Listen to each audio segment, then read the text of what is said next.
radio for the masses. Headline edition, July 8, 1947. The Army Air Forces has announced that a flying disc has been found and is now in the possession of the Army. If the game is rigged, change the game. Game changer. I occasionally think how quickly our differences worldwide would vanish if we were facing an alien threat from outside this world.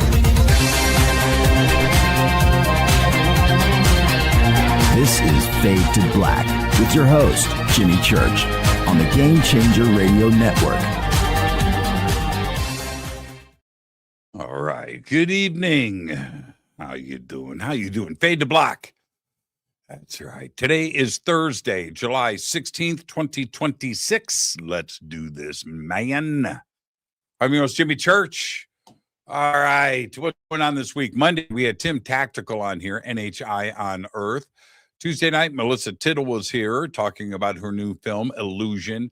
Last night, we were supposed to have Jason Quitt on the show to talk about his new book and Plato's Atlantis and all that fun stuff. But yesterday afternoon, it started yesterday morning, and then yesterday afternoon, beep, beep, beep, toothache, like bad. And I called my dentist, went in with one thing in mind, and then left with a root canal. Yeah, man.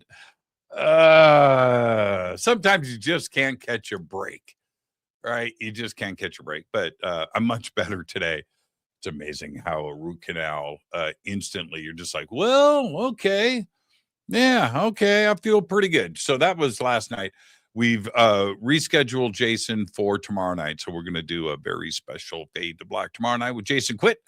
And then that takes us to tonight. It is Thursday. Larry Eissler III joins us tonight. He's a paranormal filmmaker. How did he get here? What is going on in our paranormal world? And, of course, all of his new projects. We'll be talking about that tonight. And I was just going to say, check this out. This is just weird. On my desk here in the studio, this just popped up from nowhere. It's a little screw, and it's just sitting here. What?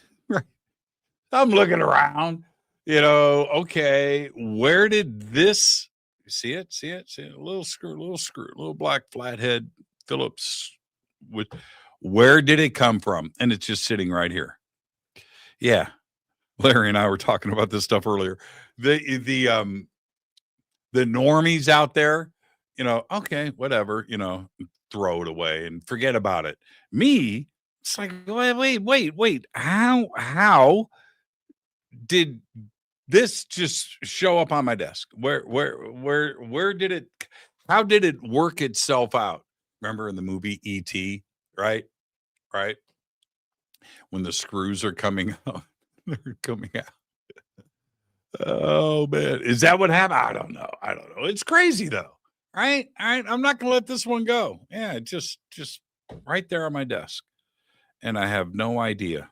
Where it came. It had to unscrew and then come out and then get here.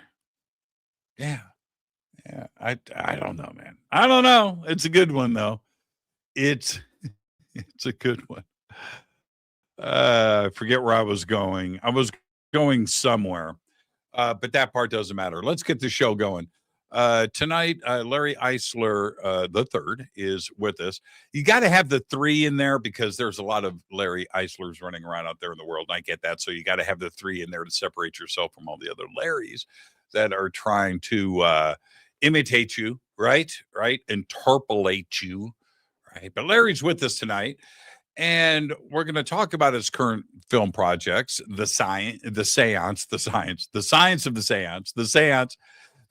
Bloodlines, and Mark of the Trinity, as well as some of the stories that go along with those films and how they get made. He's an award-winning filmmaker, author, and historian, featured on the 44th Annual Telly Award-winning series Expedition Entity, specializing in the lesser-known hauntings and mysteries of the American Midwest, where I am from, and the Midwest is full of mystery. I would like to welcome for the first time to Fade to Black, Larry Eissler III. Larry Eissler III. Good evening, Larry. How you doing, man? Good evening. How are you? I'm fantastic. Good, I got a mystery screw that just appeared on my desk. I see that. I see just, that. Yeah, just sitting here. Some kind of a look sign. At me. It's something. I don't know. It's not like getting hit in the head with a picture frame off the wall, but it's Right. pretty cool nonetheless. The way I look Larry, at it, the screw's better on your desk than under your desk where you step on it.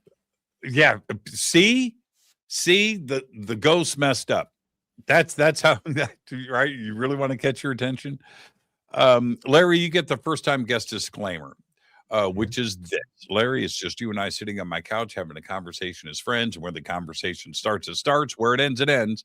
But we're going to end it as friends. There you go. Now you have to accept so we can move on. I accept. Good. So you're coming to us from my stomping grounds. We were talking about that earlier. I love that part of the country. It's where I'm from. It's where I was born. But here's the thing with all of that and coming back to you. You make films about this stuff, but that wasn't always the case. You started out as a skeptic. What level of skeptic, before we get to the transition, how hardcore of a skeptic were you? Something I probably should have asked you before the show started, but how are we on profanity? You can say whatever you want, man. Okay, good. So my approach to the paranormal, when I got into it way back in 2009, was here comes the Midwest potty mouth in action. Here it was bullshit. Yeah. Okay. Right. It was all bullshit. Right. Everything you see is fishing wire. It is layering in photos. Now it's AI. All these different techniques. People are like, look at this ghost photo. Oh, wow. Yeah, no, it's bullshit. And I firmly defended that hill for as long as I possibly could. So I didn't believe any of it was real. That's how skeptical I was. There is, let me tell you what helps fuel skepticism. Have you seen James Franco's videos? Oh, yeah. You've seen the videos, right? Okay. Now, I look at those and I see an attempt at humor and comedy, right? Where that is obviously somebody in a Walmart ET costume, right? Right. And cameras positioned in the right position, and the look on his face, and he's a great actor and he's funny, and he hasn't made a bad film in my opinion. The Interview, that was a great movie. Should have won an Oscar, to be honest with you. That was especially those scenes with Eminem in the beginning. It was just like that was really good stuff. Anyway, Franco's really, really, really, really good.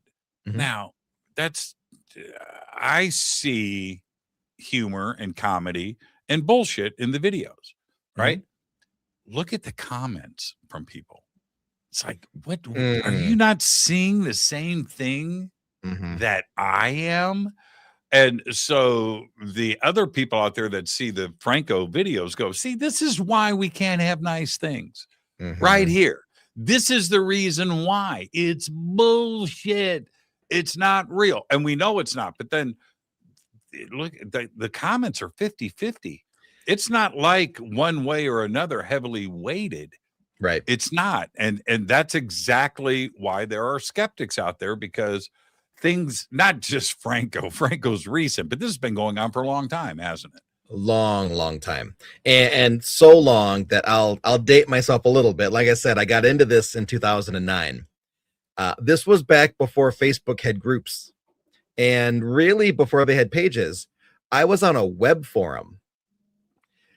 These things are extinct now, but that was back in the day the only way you could do this. You had to sign up for a forum, get approved, get moderated, and all this stuff. and then you could post your stuff. Right. And like kind of the same thing. People would post video clips and photos and 50-50. Half the people are like, oh my God, that's grandma. That's, oh, the location, that's this spirit. Okay, yeah, sure. And then everyone else is like, there's nothing there. Right. Like there's literally nothing there. And you see it today. I give a presentation on AI and the paranormal. I'm actually giving it at the Paranormal Research Symposium in August. It's a big brain lecture series. And doing research for that, I'm going through all these paranormal groups. And even now, even though Facebook now says AI info at the top, it literally tells you the photo is AI. There's people in the comments that are, that's a ghost. That's 100% a ghost. And you will not convince me otherwise. Why? It is frustrating. It is frustrating. Back when, now I'm really going to date myself. Back when the internet started. Mm-hmm. Okay, Uncle Jimmy, tell us about with AOL. Yeah. Before that. Oh, before that. So there was, there were all of these groups, and one of them, this is at the very beginning. This is like before Mozilla and before search engines and before Alta Vista and all of that. There was a group called Paranet. Okay. All right. And so before search engines, I'm sitting there trying to search UFOs. There wasn't any search engines, but eventually you would find stuff and then on Paranet, I'm serious. When I was doing this, there was probably 1,000 websites. Think about that. It was like that. Anyway, so Paranet was like that. Everybody coming in and commenting, pretty big name researchers too, as well. And that's where I got my toe in the water a little bit to see, because I was very, just like I am now, I'm very objective. I've seen and experienced so much fun stuff, but I stay in the middle. I do, because I don't have the answers. But when you go on to a news group like that you're referencing, there isn't a gray area there with the people that are posting. It's the extremes, right? It's the extremes. There's nobody in the middle on any of it. So I've always just been squinty eyed, just kind of like, okay, all right. And just try to play the part of the observer. So for you, and I was just going to say, like with Bigfoot, I'm still on the fence. Sure. I'm completely not on the fence with UFOs or life after death or ghosts. I've experienced too much of it. There's something to the phenomenon. But Bigfoot, nah, man, I'm in the middle.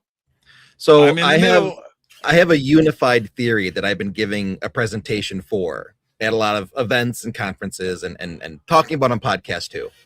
That basically says that Bigfoot is not a cryptid. For lack of a better term, since we all understand science fiction, Bigfoot's a Wookiee. It's an alien species. And for whatever reason, we could all identify with a Wookiee. We know exactly what that is. For whatever reason, the planet Kashyyyk had some kind of a habitat breakdown. Whether some intergalactic race came by and wiped them out, or maybe it was environmental, who knows? But some alien race out there who is way more advanced than us decided this species needs to be conserved. So they searched the galaxies all around. And much like we have, there are very few planets that sustain life like ours, correct? And the closest ones are super far away. But for whatever reason, you don't want to start that debate with me, but I'll let you continue. Okay. For whatever reason, the planet Earth was remarkably close to the original Wookiee homeland, and the alien species decided to move the Bigfoot species here and conserve them. If you look back at very ancient Native American petroglyphs and wall carvings and paintings and whatnot, Bigfoot does appear in those large hairy man. So you're Mhm. talking about the existence of this creature that goes back 10,000 years. Sure. So, presumably it might even predate us for the most part. Could be. And then as we've grown, we've pinched it and taken over its habitat space. Again, could be. Could be. I'm buying what you're selling. So instead of Bigfoot being a cryptid, Bigfoot might just be an alien instead. Yeah. George Lucas knows things. I think so. I think so. I think George Lucas has been up in more than one craft. Yeah. Again, I'm with you on that. And here's the thing, and the reason why I bring all of this up. Mm-hmm. I'm still objective and maybe on the skeptical side of Bigfoot. Sure. I'm right. I could fall either way. Mm-hmm. All right. We have the Patterson Gimlin film, which I believe is authentic. Mm-hmm. If we had that same film in the world of UFOs, it would be UFOs case closed. Right. Okay. But we don't have that. Right. But we, excuse me, we have that with Bigfoot, with the Patterson Gimlin film, and it's not enough for me to go to the other side. It's really weird. So I understand where skeptics can hold their ground. Mm-hmm. For you, what was the breaking point where you started to fall over the other side of the fence and jump into the deep end of the pool? What happened? Well, I was relentless on this web forum. You couldn't give me anything legitimate. Like, I would come up with some plausible reason why it was either something else or intentionally faked. And this one group got pissed enough to be like, you keep crapping on all of our stuff. You're going to come out with us and you're going to investigate. Okay. And, what was I, like 22 at the time? So I'm like, you asked for it. Right. I did. And I completely did. But I was also 22 and cocky. And I'm like, oh, hell yeah, I'm totally going out and nothing's going to happen. And I'm going to write about this when I get back and I'm going to tear you guys apart. So, and this might be a place that you might recognize. We went to this place in Joliet, Illinois called the Scott Mansion. Yes. Hiram B. Scott was one of the original patent holders for, I think, like 5 or 6 strands of barbed wire. Mm-hmm. This dude was so loaded. His 3rd floor of his house was a ballroom. Yep. But by the time 2009, 2010 comes around, that house is not a mansion anymore. Electrical barely worked. Heat didn't. I don't know if water did or not.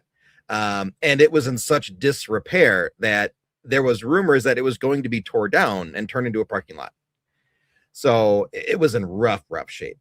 But as I'm there, I'm just like, wow, this house is actually really beautiful. I love the architecture. Expecting no ghosts. I had many of my very first experiences that I could no longer explain. A shadow figure walking across a hallway, blocking out light. A cold spot in a room that was warmish. Getting touched for the first time. Hearing a disembodied voice. All the EVPs that were recorded and played back. And all these things that I'm just like, all in the same night. Same night. Wow, so my first thought was, okay, well, clearly there's one of us that caused the shadow to go across the hallway. Well, there's only the 4 of us in the house. And the caretaker upstairs, but he's upstairs. No one's in the basement with us. Okay, well, I can't explain that shadow. Maybe it was a car going outside. There's no window over there. Okay. So cold spots, and I just couldn't explain this stuff now. And you were touched. And I was touched, and that was weird. Now it's normal. Now I'm just like, oh, hey, look, I'm getting touched. But back then I was just like, something's touching my arm. And I didn't know how to process it. So it got to the point to where I went from the one hard end of the spectrum to everything is fake, to then switching gears to now I have to prove everything. So let me stop you right there. Yeah. At some point you wrap, right, the night. Mm-hmm. And now you're walking back to your car. Yep. Tell me about that moment. What's going through your mind? So we all came separately. So for me, Joliet, I want to say it's like an hour, 15 hour and a half drive. So it's a long time with your thoughts. And I remember just sitting in the car going, just trying to think, what did I just experience? Mm-hmm. And and doing the thing we do as humans, trying to rationalize it. Like, was I close to somebody? Did they grab my arm and it was dark and I didn't see it? Well, no, because I was holding the camera and everyone was in front of me. So there was no one to grab my arm. Okay. Well, I mean, did somebody whisper? And that was the voice I heard. Well, no, it was a woman. We were all dudes. Mm. And just kind of going through everything in my head and trying to find a logical explanation for it. And I couldn't find anything that made sense. And then that kind of started the rabbit hole. And then a lot of reading and a lot of research, and stop logging into the web forum and tearing people's stuff apart now. Because now, instead of debunking it, now I want to learn about it. And looking at it from the science side, like, okay, what is an electromagnetic field? How does radiation apply to this? How can a voice through frequency manipulate sound waves to be able to be heard audibly? How can things come through a speaker? I'm grasping for anything I can find, any research I can do. And now I've shifted from it's all bullshit to I have to be a junior scientist and now explain how it all works. Isn't it funny how, and by the way, the audience is listening right now going, we talk about this all the time, right? This exact subject. And, trying to figure out what the phenomena is. And the phenomena isn't just one thing. It's so many different things. And when you jump into that, then that spreads out. But here's, I think, the craziest part. Because this is what I do, and recognizing everything that you just said, here's what I do. When I experience something, I have the experience, but I immediately turn to science for an explanation. Sure. All right. Okay. I need that, or I'm just fucking crazy and I'm losing my mind. Right. I need some foundation there. It could be both. So, right. Look, Jimmy, we talk to dead people. Like, there's a little bit of crazy. I know. And so, but then I find that science, seriously, is crazier and more woo-woo than our community. Science really talks about, and I'm talking not only in the quantum world, but in the astrophysics world and everything that we're dealing with here, some pretty fantastical, far out theories and ideas that they're trying to prove with math. Okay. And all of it is exactly what we're talking about in our world. So I wasn't getting answers. It was just getting crazier in that, so it is real. And that's what science does for me. That's what science does for me. Instead of helping me out, you don't want to have some conspiracy theory, some crazy conspiracy and then have it turn out to be true. Well, I'll give you a good one. You know what I mean? You don't want that, man. I'll give you a good one. Go ahead. So, when I got into this, shortly after I worked with that group, I met another dude. His name is Dan Norvell. And then I worked with him for like 15 years straight. We were, tag teaming everything together and investigating everything. It was great. Somewhere along the way, we started kind of like spinning out all these theories on the paranormal, right? And we had this theory about multiple dimensions, about how, there are all these layered dimensions on top of each other, and maybe there's a ghost in this dimension, but for whatever reason it dips down into ours and then comes back, yada yada. I want to say it was 2013, CERN, the whole big collider, they came out and said that multiple dimensions are possible because of their experiments. And it was like, wait a minute, science just proved our crackpot idea. And the number that has been floated in physics and science is at least 11. At least 11. Now, for those that are wondering what we're talking about, okay, well, when we talk about 3 dimensions or 4 dimensions, height, width, depth, and time, right? Okay, that's 4 dimensions. And now there are at least another 7 that are there for a total of 11 and maybe more. And the reason why, here's the reason why. It's the only way the math works. Okay? The math doesn't work with 10 dimensions. It doesn't work with 7 dimensions. It works with 11. That's crazy town, but it's what we've been talking about this whole time. Right. And we've all been crazy for it, though. That's right. And then here's science going, oh, no, that's a thing. That's normal. Okay.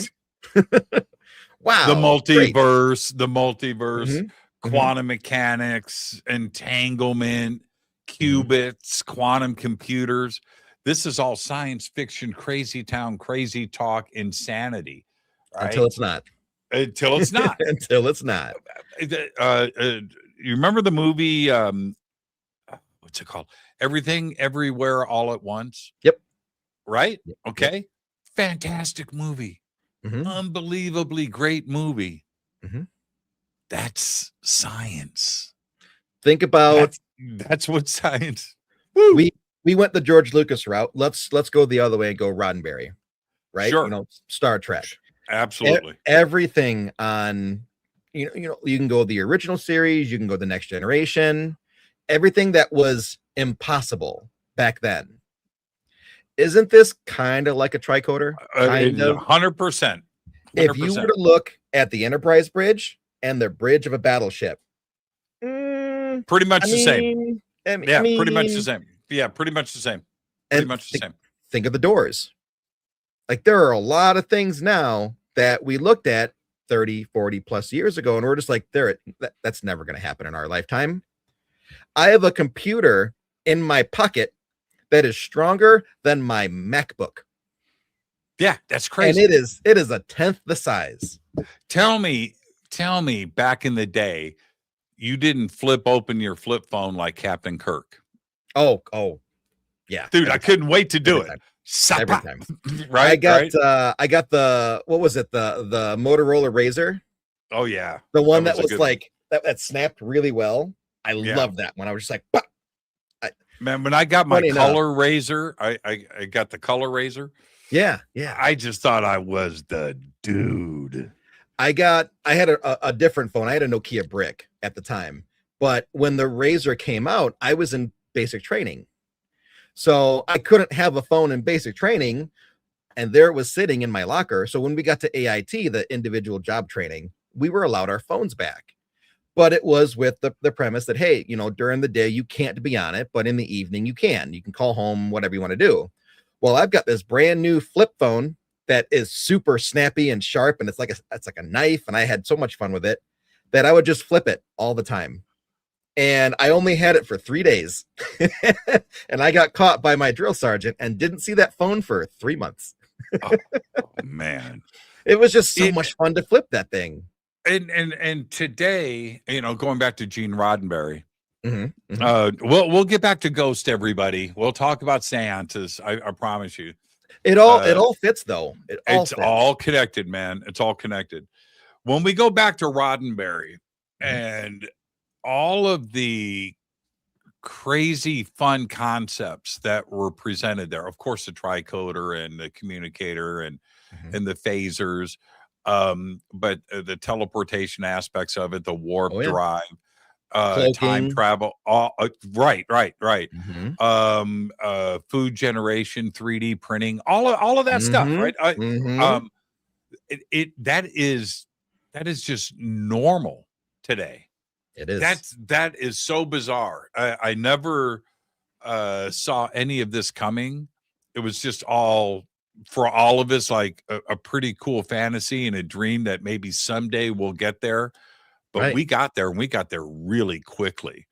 I remember being in high school, and the most my phone could do, besides for the fact that it was a Nokia brick and it could get run over by a car, I could play Snake.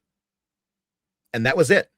That's all my phone could do. With my current phone, I can play Diablo Yeah, I know. on my phone. What was better, Diablo 1, 2, or 3? Not the new one, but the first 3. Diablo 1, 2, or 3. So that one's really tough. It is tough. It is tough. I played 3 the longest. Okay. I enjoyed 1 and 2. But man, when 3 came out with the story and the graphics, I probably played it for 20 seasons. Yeah. I did the same thing. I'm going to go Diablo 2. Okay. And I'll tell you why. Diablo 1, which was just amazing, right? Oh yeah. And the hype behind Diablo 2 had to go by the box, had to go to Fry's, and the leap that they had in graphics and the playability between 1 and 2. Oh, is Jessie in? She was for a little bit, but she has to go to bed. Oh, okay. Hey, Jessie Hawthorne. She, I got the text, or somebody texted me when she was on the show, during the show. Yeah. I get this text. I look down. You didn't give Jessie the first time guest disclaimer. And Jessie, I apologize for that, because for a lot of people that come on the show for the first time, they're looking forward to that first time guest disclaimer. It's a right. It's a God-given right that you get the first time guest disclaimer. And I was so excited to have her on the show that I didn't do it. And I've not done it maybe a half a dozen times in 12, 14 years. Jessie got denied the first time. Yes. I apologize for that, Jessie. And I hope she's laughing about that. Back to Diablo 2. Because Diablo 3, I did the same thing. I played that over and over. It was a much smoother game and a better storyline and much better advanced graphics. All their DLCs and everything. Yeah. Yep. And the map was really cool. But Diablo 2 was scary. It was dark. It was dark. Dark. It was like an 80s metal poster. It was dark, man. It was dark. It was a scary game. Yeah. I played a few.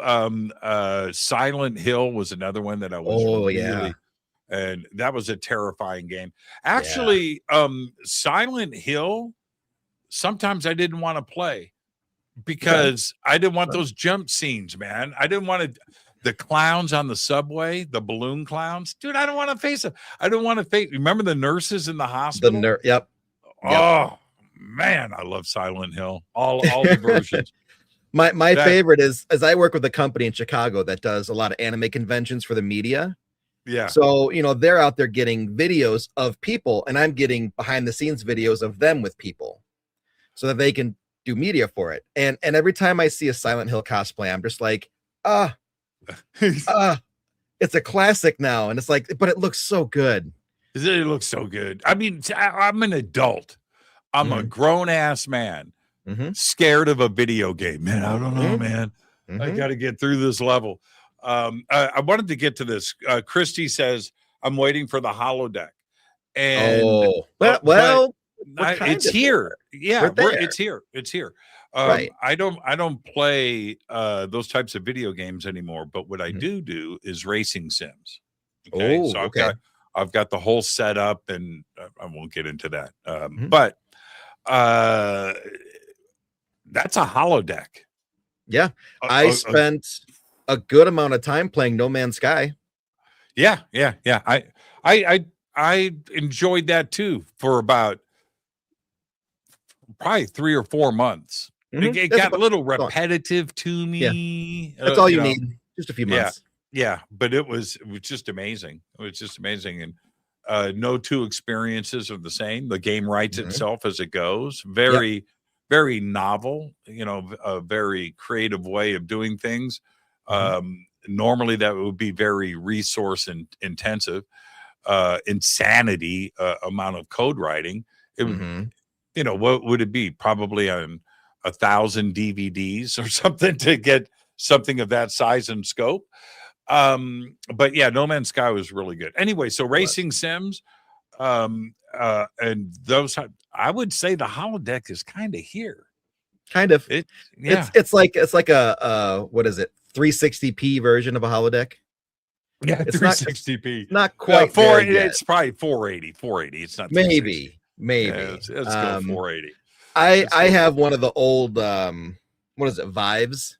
One, it's like the second one that came out after the Oculus. My son has like the big Meta one, where you're no longer wired to your computer and all this stuff. You don't have towers, and his looks way better than mine. So maybe mine was 360p. Now I refuse to do it. Okay. Let me tell you why. I like, I have a 55-inch curved monitor in front of me. That's what this is. All right. Sure. Okay. And it's pretty amazing. And then in my racing sims, I have 2 of these. Mm-hmm. Okay? Oh yeah. Yeah. It's insane. It'll make you vomit. It'll make you vomit. It'll make you vomit. So anyway, how do I say this? Going back to the holodeck portion of this, to absorb it and to see it and to experience it, you are truly there. The attention to detail. Now I can't. I did a racing sim, a full racing sim in a race, a Formula One car in Las Vegas. So full wraparound, ginormous, screen, just huge. Yeah. That came back behind your head, and dude, I mean that was crazy. That was crazy. Racing in Monte Carlo, and and it's as real as anything else. I have another friend, his name's Scott, and he owns a company that develops 3D worlds. Okay. Oh, okay. And and they do it with video and images, and then use software to stitch this together. It's a really successful company. It's pretty amazing. And I went through one of his sims. That was a sim of Palm Springs. All right. Palm Springs, the city. And so going around, and it's real because it's real, right? It's real video and real imaging. But you can go anywhere and walk and look and move around. That's insane to me. And if you put that into something like the Sphere in Las Vegas, oh yeah, that's your holodeck. Right. But the reason why I don't do the Oculus or something like that is because I know that I would like it too much. Yeah. I don't want to be that guy. I don't want to have a heart attack and then have them find me, slumped in this chair with an Oculus on. Right. Like that, and that's no. I don't want to go out like that. Or no, but remember that episode, Black Mirror. That episode of Black Mirror. I have a friend who's a little too addicted to his VR, so I completely get it. Yeah, I've done it. I've done it. It's pretty amazing. It's pretty amazing. It is. Okay, let's get back to the paranormal. Let's get back to the real topic. I could talk about this all night long. Yeah. And now, okay, this is where I'm going to weave in the paranormal. Okay. The understanding of technology and physics and frequencies and light and dimensions and the multiverse, all of these concepts, when you really research it and study it, then I think that it's possible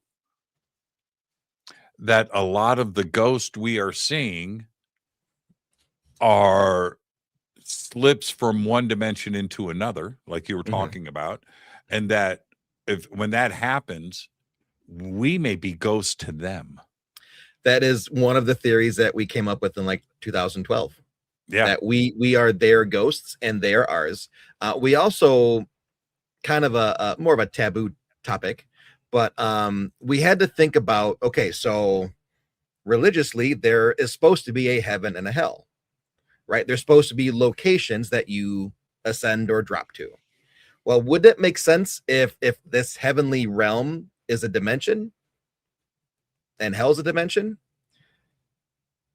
So if we do ascend to heaven, we're not just going to a mythical place in the clouds, because we lose our fleshy anchor and our soul can traverse much easier through multiple dimensions.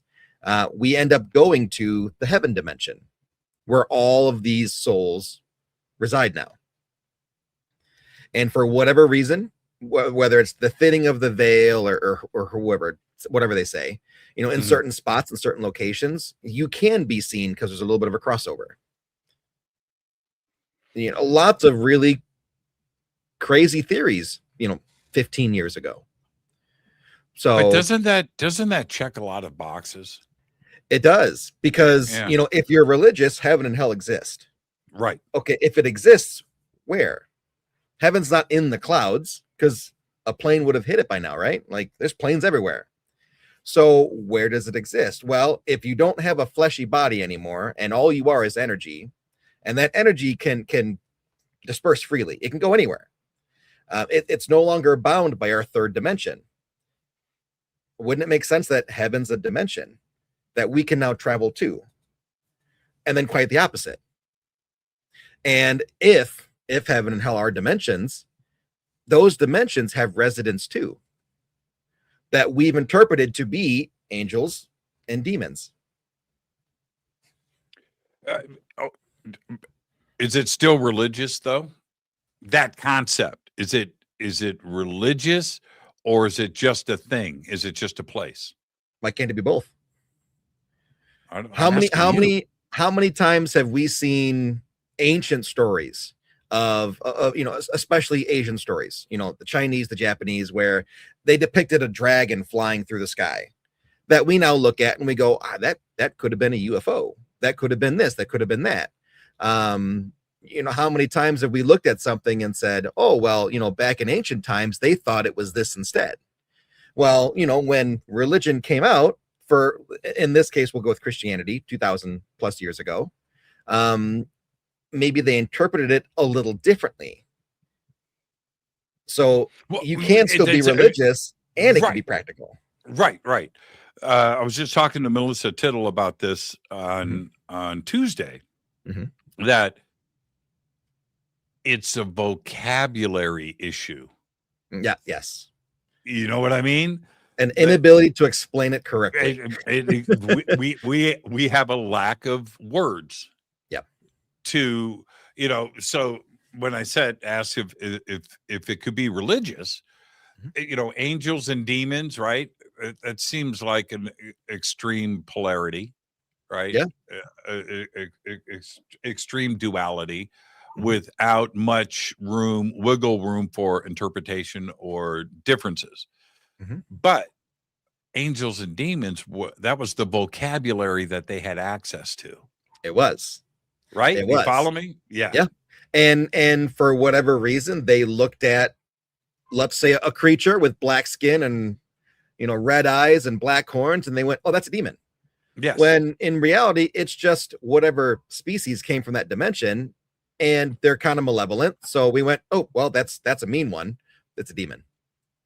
Yeah, it's Arthur C. Clarke, his book and the 3-part movie series, incredible, Childhood's End, right? Incredible. It's a short story too. That's the trippy part when you read it. But anyway, E.T., right? Looked like a demon. A little classic.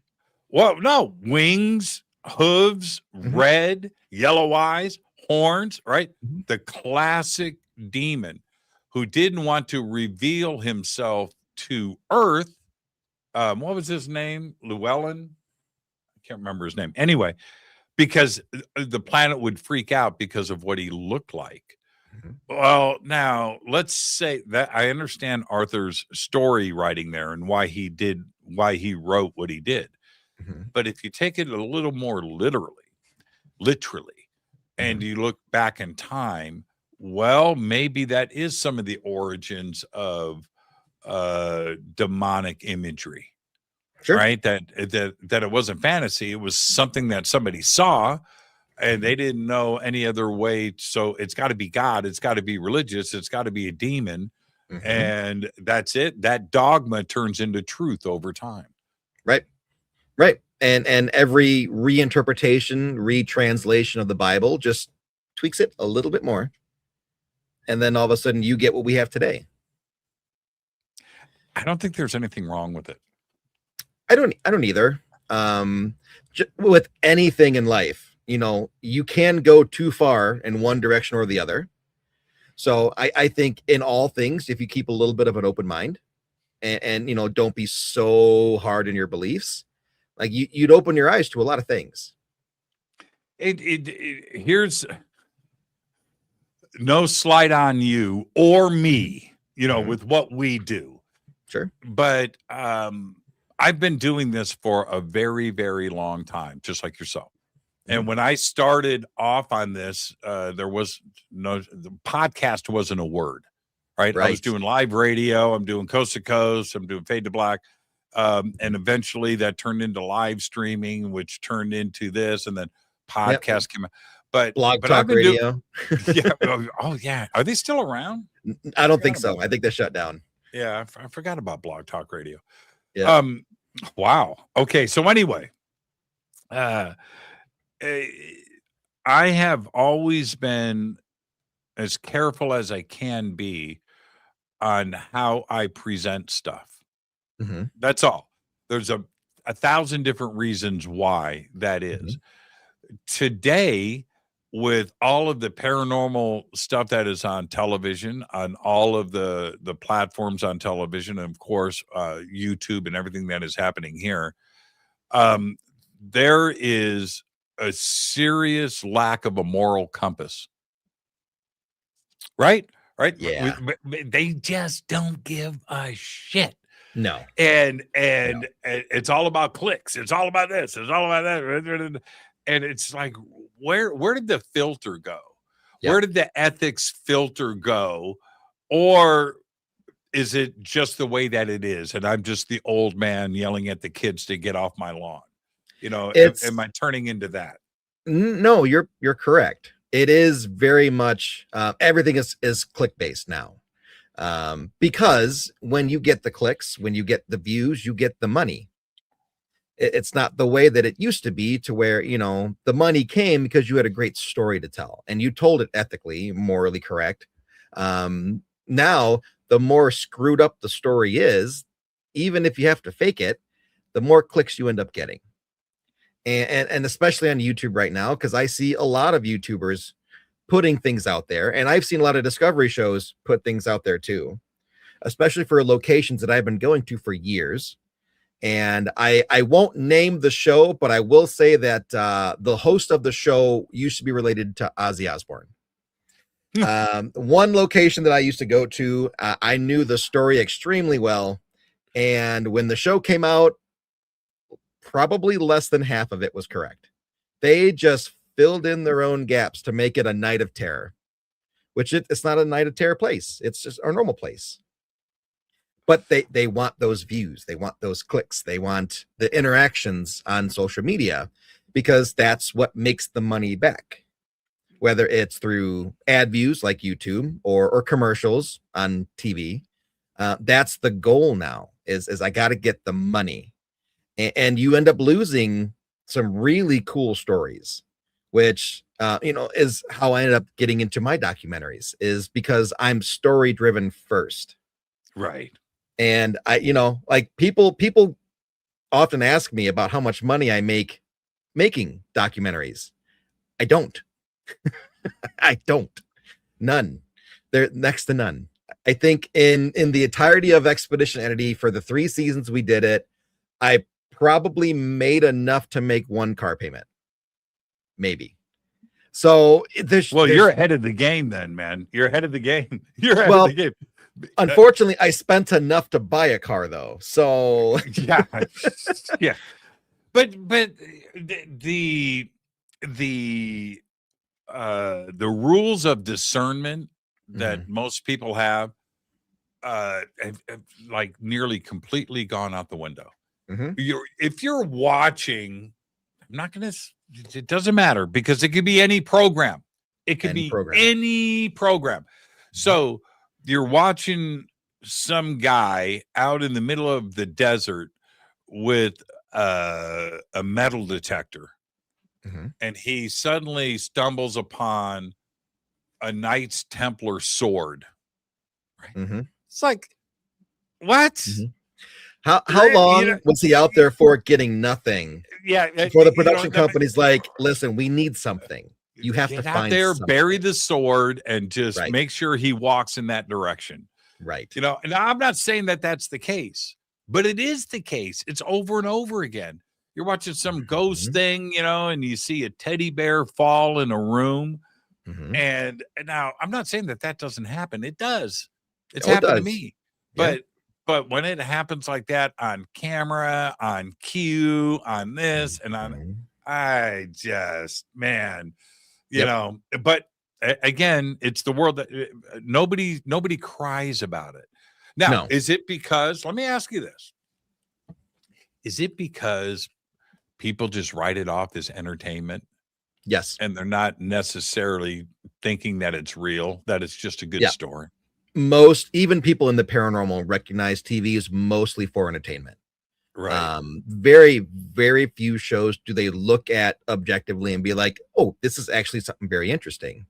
A lot of people in the paranormal, at least the ones that I know, most of them love Josh Gates. Yeah, he's great. I've done a show with him. He does a great job. A lot of his stuff is archaeological based because he's an archaeologist. And because he has control over things, he can make sure it's not all completely messed up. Unlike paranormal shows where you get little to no control. If the production company goes, hey, listen, there's nothing happening tonight. We need you to go in there and pretend something went off. A lot of shows you're kind of stuck doing it. Well, Josh Gates has been around long enough to where he can avoid that. So people love Josh Gates. There are some shows, because YouTube is, taken over now, where they get, kind of made fun of because every episode is about demons and how in this location we opened a portal to hell. Like, no, you didn't. But it's all that is entertainment based. Yeah. Man, there's a lot of content that has that exact title to it. By the way, sure does. You know what I do? You're gonna laugh, and go ahead, chat room, have some fun with this. There is an unsolved mysteries channel on my TV. Have you? Right? I think I've popped into it once or twice. Yeah, I just leave it. So when I turn on my TV, it's Robert Stack and Unsolved Mysteries, and I'll watch it for a while. But then I'll go off and do my own thing. But anyway, I'll get sucked into it. And if you really want to see some pretty cool content, which I think there's a very honest nature to it, a very Leave It to Beaver kind of vibe to it, like a very honest middle America approach to the mysteries. It's a really good show, and I don't know how we got away from that into the fantastical stuff that is out there today. A lot of that reason is the engagement. It's the people watching it. So let's say we've got 3 shows that are all coming up fighting for the same primetime slot. You've got the super interesting, well thought out unsolved mystery show. You have a normal ghost hunting show, very cookie cutter standard. And then you've got the exaggerated show that's made purely for entertainment. They don't really get the history right, but boy, is that dude funny when he screams. What ended up happening was people watched the entertainment show more than the other 2. And then the production companies are like, oh, well, if that's what the people want, we're going to make more of that. So they started putting their money behind the wrong types of programs. And then when people, started watching that and being like, oh, well, I want to be on TV. I'm going to go and start making those too. And then they made their own shows that look like that, but they can't get on Discovery or Sci-Fi or A&E or whatever. So they go to YouTube instead. with their shows that aren't really up to snuff. They don't do the history, or they make stuff up, or they just go, close enough. And those shows start being viewed for entertainment only. And then all of a sudden they proliferate and they're everywhere. And we've lost the original goal, which was to share these stories and be like, look at this cool thing. And then let the audience decide and make an interpretation. Now we just tell them the answer and they go, oh, okay, cool. Yeah. Everything's a trailer. Mm-hmm. You know what I mean? It's like the trailer approach. It's just like, instead of doing any kind of deep dive or research, which, you know what, though?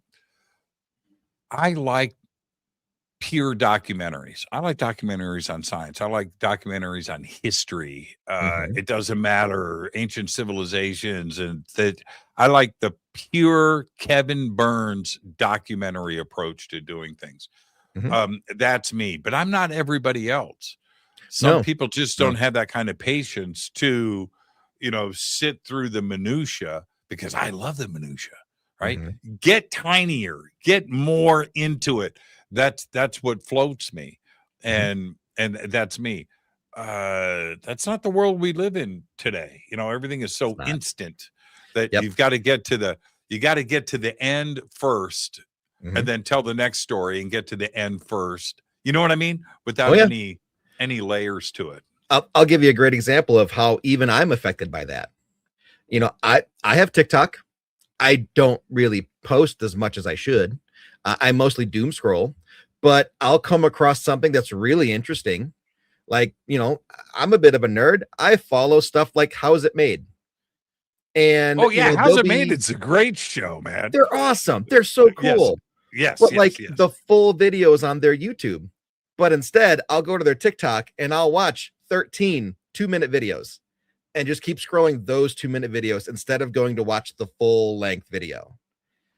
Because if for whatever reason I need to stop, I finished the 6th video, I'll pick the 7th later.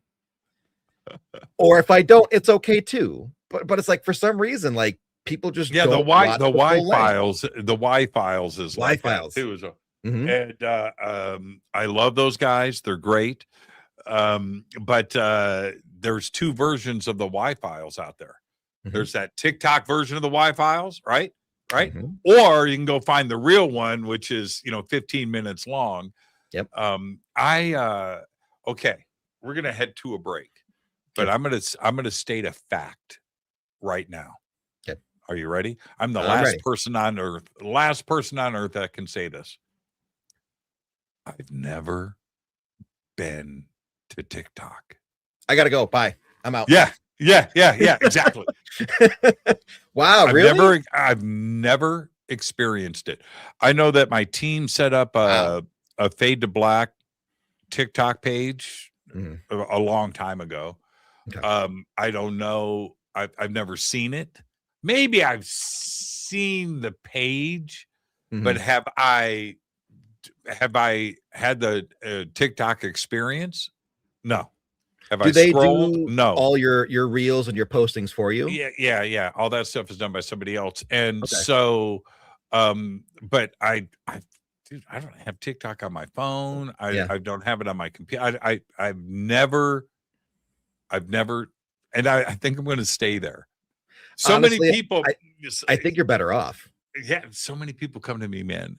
Hey, man, I get my news. I don't get my news from CNN. I get my news from TikTok. Like there are some reporters that do a daily channel where they give their version of the news with whatever bent they want, depending on the direction you want to go, left, right, middle, whatever. They're actually very popular. Like, they get a lot of views. I'm telling you, I hear all the stories, but I can't comment on it. I have no clue. Zero. I know there's been times where, so you've got this one curved monitor, right? Yeah. My desk has 2 MacBooks and 4 monitors in front of them. So I've got 6 separate monitors instead of one big one. There are times. Hold on. I've got all of this over here. Okay, you see all those lights lighting up. I got walls of tech over there. Yeah. I've got walls of tech coming on this side, and then I have this here and all of the computers in front of me. But yeah, you know how it is, right? I used to have 3 curved monitors. Mm-hmm. And so now I've just got this one giant one in front of me. But no, dude, I've got monitors bouncing everything all is over. Yeah, all over. It's crazy. Yeah. So while I'm editing video, like on my MacBook here, that then spreads to these 2 monitors, I've got, this monitor here on Netflix. This one is my email, my Facebook, and all that stuff. And then my laptop over here is for my 3D printing. So, like I've gotten into editing. There's a print going. I'm watching Ted Lasso right now, which is what I'm watching. I love this show. Yeah, and all of a sudden I'll just be like, okay, I'm kind of burned out. Like, I'm just going to sit back and I'm going to sit on TikTok for a minute. I'm just going to watch a few videos. All of a sudden I look up, it's been 3 hours and all I've done is scroll on TikTok. I'm telling you, if you have the ability to do it, stay away from it. Yeah, never say those words again, Larry. You will lose so much efficiency. You'll just be like, it's been 3 hours. I got nothing done. Yeah. Yeah. And now I'm tired. I want to go to bed. Yeah. Well, see, to say that I don't scroll on TikTok or scroll in general, even that's a cop out. That's bullshit, because I will do racing sims for 6 hours. So I still get, I still the same chemical that's feeding my addiction or your addiction. We're getting the same stimulation. To go back, let's then we're going to take our break. Yeah. Diablo 2. I would do that for 24 hours, man. Straight. Yep. Straight. And not even blink an eye. No, man. Nope. Sliding pizzas under my door. You know, just when Baldur's Gate 3 came out, I don't think I Baldur's left my Gate. I don't think I left my office for a week. Oh my God. And you know what was great? Baldur's Gate. See, you and I are completely on the same page. Baldur's Gate, in some ways, I enjoyed more than Diablo. Oh, yes. Yeah. Great storyline. But you know what was great about Baldur's Gate? Friggin' soundtrack. Oh, the music, those acoustic guitars. Man. Soundtrack was great. Graphics were great. And then I liked how even the smallest decision had a huge ripple effect on the whole story. Man, and you couldn't go backwards and find the sword that was dropped when you died, right? Right? No. You know, you had to keep trudging forward. That stupid mistake that you made changed the entire dynamics of the game. Yep. Almost to the point where, you know what, man, I'm just going to start over. And I probably had 5 or 6 playthroughs. Absolutely. Baldur's Gate, man, you're dropping the trivia right there, the memories. Yeah, Baldur's Gate. For those that are listening right now, I hope we're not nerding out. And here's the other thing, Larry. I'm supposed to be the cool guy that plays guitar and rides a Harley. I'm not the Baldur's Gate guy. Don't pull that out of me. Don't ruin my image. I spent 10 years in the Army, deployed to Afghanistan, came home, became an award-winning filmmaker. I go and talk to people on stage, and I do all this stuff. And I am obsessed with Baldur's Gate and Diablo. And you know what? I played World of Warcraft too. And I made a Death Knight, and I was good at it. I was just going to bring up hold on. I want to get this right. Was it Command and Control? Command and Conquer? Command and Conquer. Whoo! So I went, those studios were owned by a friend of mine's brother in Las Vegas. And I was able to, it was the coolest thing ever, was to go out to the studio, which is, it's a campus. I'd never seen a server farm before that they use for rendering. I'd never seen that. Now this was, dude, this is 96, 97. And I go out and I see a warehouse, 3 stories tall, full of computers. And what are you doing? We're rendering a scene in the game. With all of this, holy crap, dude! It had to have been like 20,000 servers, something crazy.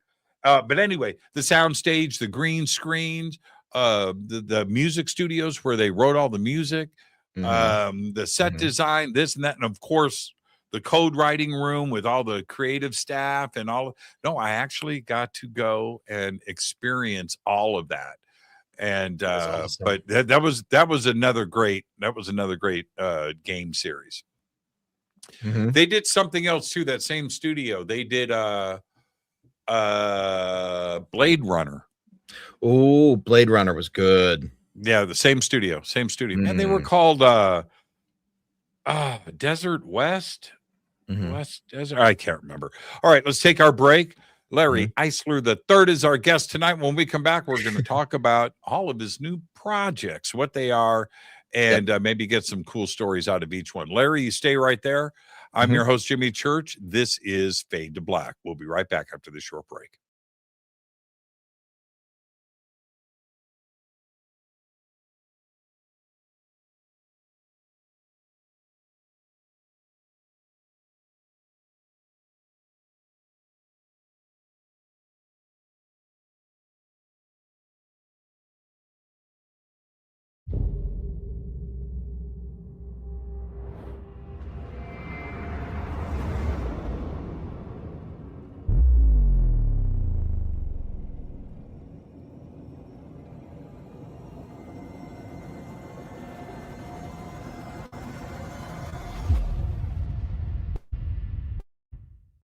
Subscribe to our YouTube channel to get your alerts and access to over 2,000 videos. Click that subscribe button right now. Watch Into the Vortex on Gaia TV. It's Fade to Black for the screen. Simple to do. Go to Gaia.com, search Jimmy Church, or click on the link below. Follow Fade to Black on Twitter at JChurchRadio. Get all of the show updates every single day. It's now called X, but who cares? Go to JimmyChurchRadio.com and become a Fadernaut. Get a membership. That's right. Everything is commercial free. You have access to downloads, and you get to call yourself a Fadernaut. River Moon Coffee, makers of the Fade to Black blend. Truly the best coffee on planet Earth. Just visit rivermoonwellness.com or their Amazon store. It's all simple to do. You can check out the Fade to Black blend, the Game Changer blend, or any of their Black Moon Wellness products. It's the only coffee I drink. It is the best, and it's Doc. Again, rivermoonwellness.com.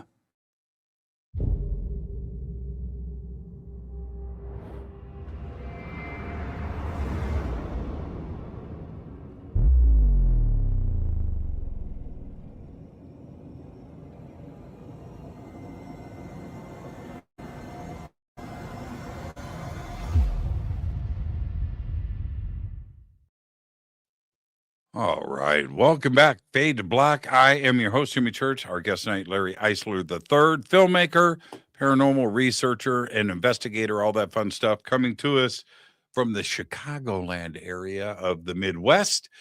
And command and conquer, man.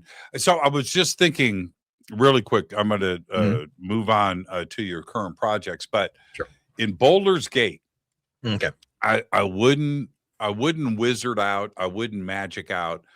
I was always the big muscle dude, and I had two swords. Frontliner. Yep. Yeah. 2 swords, no shield. Sometimes a shield, but no, 2 swords, man.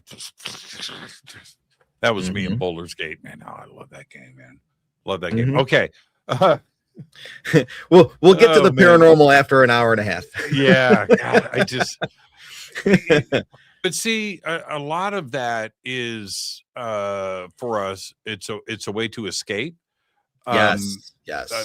There's that part of it. Just you're not thinking about your unpaid electric bill or your late car payment or whatever, right? You're just escaping the world. There's that part, but you really learn a lot about history. What was the other one? The Greek mythology one? God of War? Yeah, God of War. Yeah. Woo! That was cool. Woo! That whole series was good. The whole series, all of them. Every single I one. still have like a PlayStation 4 with all of those games on it somewhere, which I haven't. It's in a box somewhere. It's been a minute. God of War is really good too, as well. Don't get. But see, I learned a lot about Greek mythology from that game. Yeah, it's pretty accurate, man. It's not that it allows you to really dive deep and to learn a whole lot more and be like, oh, so that's how it worked. So that's who Athena was. Mm-hmm. Oh, okay. So anyway, you've got 3 projects right now. I do want to address one thing that you pointed out to me. Okay. You've got a new website that is in development. Yes, but the current website, which is Small Town Productions. Yes, that has everything on it that we're talking about tonight, right? Yes. Small Town Productions was a production company that I opened with my partner Dan, who I first investigated with, 2009, and we worked together for 15 years. We opened the production company together, and then when he retired from the paranormal, he just kind of handed it all over to me. So, and I ran with it for a couple years, and then as things kind of grew and developed, I thought it was time to do a rebrand. And it was around the time that I started getting into 3D printing for all the events I go to for vending. And I figured, you know what, let's combine the two.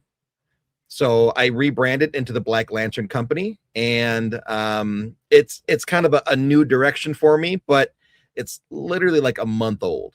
So the web domain hasn't been changed over yet. The email hasn't been changed over yet.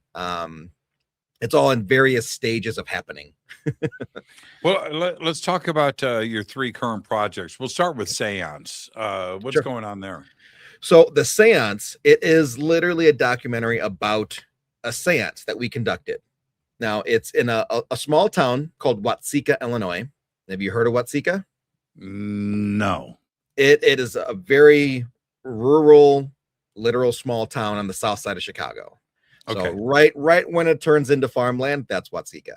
So in approximately, I want to say 1859, 1860s, this young woman named Mary Roth, she was having issues.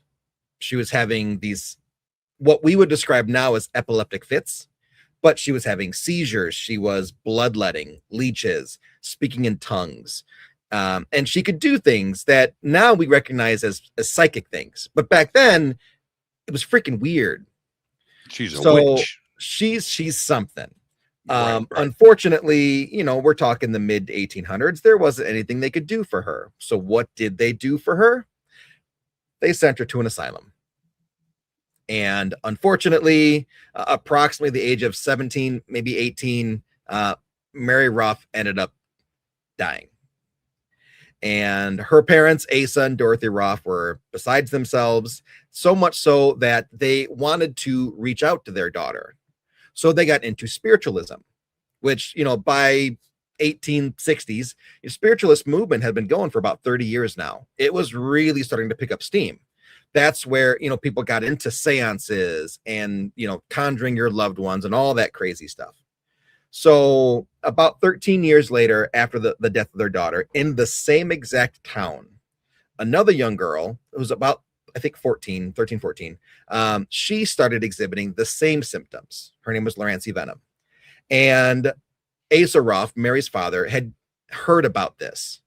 And he decided to visit Laurence and her family and brought with him he's described as a doctor. I don't know if he had real credentials or not, but he also hypnotized Laurence. So I don't know how much of a doctor he really was, if he was prescribing hypnotism. But through the course of several hypnosises, a bunch of different spirits come through. And the final spirit was the spirit of Mary Roth, who she could say things that only Mary Roth would know.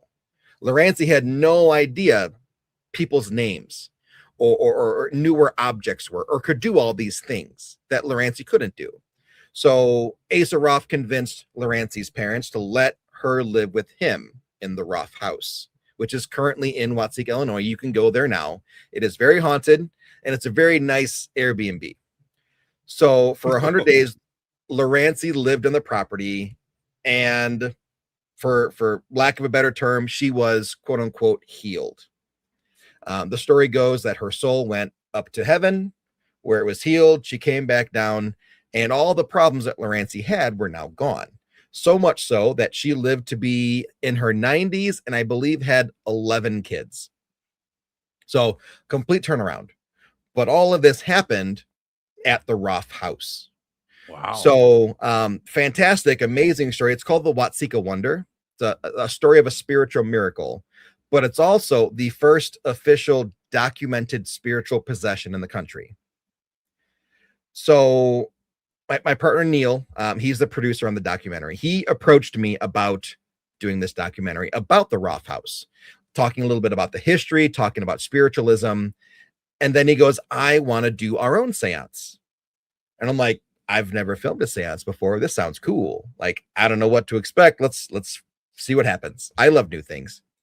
And we get through it. We do all the interviews. We do a little bit of investigating. Oh yeah, the house is freaking haunted. And all the family, they're very talkative. Like, they'll engage with you. So October, I want to say like 26th or something like that, 2024, we go to hold our version of the seance with the intention that we're looking for our own spiritual miracle. You know, maybe someone will show up and they'll have this profound experience and it'll be great for them. Cool. Well, we made it into an event. You know, that way, you know, people could come out, they could view the house, they could have a good time, they could talk to the medium, who is my BFF, Diet. She is like the best psychic medium in the country. So if you're looking for a psychic medium to interview on the show, I highly recommend her. We said, hey, yeah, you know, we're going to have you do the seance. There's going to be like you're at a table with 9 people. It's going to be great. Well, it oversold. Yeah, what could go wrong, right? Here we go. Well, instead of having, you know, like 9 people at the table with her, the seance had 150. So she had 150 people in rings around her. And we're kind of talking about it, and we're just like, I'm asking her, I'm like, I've never done this before. Like, is this okay? Are you going to be okay? And she's, oh yeah, I'll be fine. I'm basically just going to sleep and the spirit's coming through and talking through me. Like, okay, sure. Through the hour and a half that we were filming for, we had talked to approximately 30 people. A lot of people didn't want to raise their hand. It's Diet, Deette. And then she doesn't use her last name. She uses her middle name. It's Renee, Ranae. There you go. Bill, Jessica, John, get that up in the chat. Yeah. Okay. Thank you. So, you know, she's confident. I'm confident. We're filming. We get 30 people to talk to us. And through the course of these 30 people, we're outside. We're using tiki torches. I can't include everybody in the doc. It sucks. If you're in the dark and I can't see you, I just can't include you. So I include as many as I can of these people's true experiences during this seance with all of us. And let me tell you, like, some of these stories these people told are some of the most heart-wrenching stories I've ever heard. You know, why did my mother-in-law hate me when she was alive? Did my sister ever love me? My friend that committed suicide, are you okay? And, you know, I'm sitting there, you know, we're using wireless mics. I've got my headphones on. I can hear the questions being asked and I can hear Diet's responses. But because they're so far away, they were having problems hearing each other, right? Right. So, you know, but I've got it in stereo, loud and clear. And there may have been a couple people whose stories might have, you know, made my face moisten a little bit. Some of them were just super sad. But after we did the seance and literally Diet gets into the car to go to the hotel and then she passes out, like just immediately passes out. I'm talking with people afterwards, and a lot of these people are saying that they felt so relieved getting this off their chest and then getting that communication back from their loved one. They were so convinced it was their sister, their mom, their dad, that they basically said, like, I feel like I was healed. Like, I feel lighter. I feel better having come here. And that's what the seance is about. Okay. For those out there, the skeptics that are listening to this, that are going to jump on the, this is all bullshit, bandwagon. What do you say to them? Because this is your own experience. You're sitting there, and you're a participant, right? You're a filmmaker, but you're listening to everything. I'm filming it. I'm moving around. I'm in these people's faces, like as close as kind of you and I are right here. I'm holding the camera. So, as I'm being there, like I'm feeling how upset they are. And you can, like when you're talking with someone face to face and they're really upset, like you can feel that on them, and it kind of starts to make you upset. Like you're picking that up times 30. So, it's very much a lived experience. I was there for the whole thing. And, depending on what people say to try to be skeptical of it, the first thing I say is you just had to be there. Right. Like it's an experience to where, like if you weren't there, of course you don't believe it because you couldn't feel it. You can't feel it. I've had both kinds of experiences with seances. I've been at seances that I've walked out of and laughed. Oh yeah. That's just the biggest joke. Whatever. And if you want to sit and participate in that for entertainment and it's a night out. Okay. All right. Yeah. But that was bullshit. Then I've been to other seances where I have been freaked out. Yeah. Where, so if you have, I have friends that are psychic mediums that are really, really, really good. All right. I mean, like off the charts. Really talented, really gifted, and they've spoiled me because when I get around somebody else that's a charlatan, just a grifter, whatever, and it's just going through the motions, that I don't have time for that. I don't have patience for it because I've been around real psychics, real psychic mediums that are fun and frightening at the same time. I would put Diet in terms of like, damn, that was crazy. Up near like Patty Negri. She is that great too. Yeah, Patty is super spooky. Yeah, Patty. And fun. She's amazing. She's fun. She's just fun to be around. But Diet is that good. And one of my favorite stories that is easiest to say is from the seance. This guy, he basically just wanted to make sure his friend was okay. He had committed suicide. And, Diet's giving this response about how he's okay and whatnot. And then the guy, it almost looks like he's trying to think of what to ask next. And then out of nowhere, unprompted, Diet, who is, basically the speaker for this spirit, goes, "Who has the gun?" And the camera's pointed at this guy, and you see his face go, like he didn't mention anything about a gun, but he knew exactly what she was talking about at that point. Right. I was with Mark Anthony. And so I'm with Mark last week, and he's amazing, and I just love hanging out with him. But we're out to dinner. I spent a couple of nights with him, him and his sister Rocky. And so, but we're at dinner, just the three of maybe there was a fourth. But anyway, we're at dinner. And we're just talking. Then he says something. And as he says this, in the back of my mind, I went, wow. I'm thinking this. I'm not saying it out loud. I went, wow. sounds like my brother Mike. Mhm. And that friggin' Mark, man, comes back looks at me right in my eyeballs, and he goes, "That's from your brother Mike." I was like, what? It was, you know, so when you have that kind of experience with somebody, it was incredible. Oh, I'm going to share something with you that I haven't told anybody except for Mark. And all of your listeners now. Well, now, yeah, because it's amazing. It's amazing. So I just interviewed Mark for Beyond Belief, right? Okay. My TV show over on Gaia.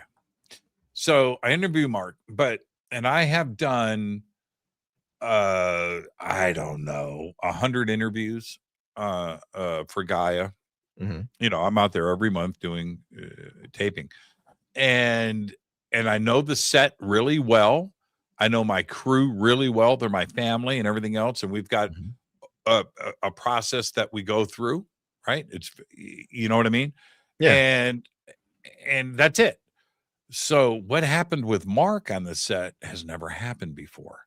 And this is what happened. So he sits down, he's in front of me. You've seen how Beyond Belief is. We have two chairs that are facing each other, and he's sitting in front of me. Typical interview style. Yeah. And so, you know, blah, blah, blah. I'm Jimmy Church. This is Beyond Belief. And guest today, Mark Anthony, psychic medium. He's an attorney. Mark, welcome to the show. And I turn to face him. And when I do, dude has got a halo. And it's not a halo like Jesus. It was multicolored triangles, like almost like a headdress. And blue, yellow, green, red, blue, yellow, you know, right around his head. And I'm looking, and I gotta be the dude. Right. So how did you know, okay, so I and I'm looking at somebody with a halo. Right. This has never happened before. Right. And I'm trying to be cool. I almost at one point said, we got to stop. Are you guys seeing this? Is anybody seeing this? You know, in the production, but I didn't. I just kept it going. I think it would have been better if you did.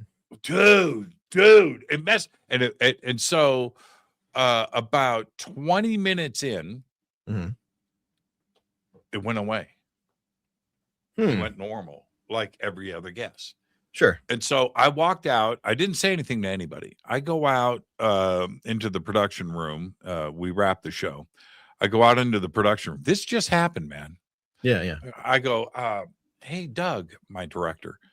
Did you see anything? What are you talking about? I said, can you roll it? Just let me see Mark at the beginning of the show. He goes, okay.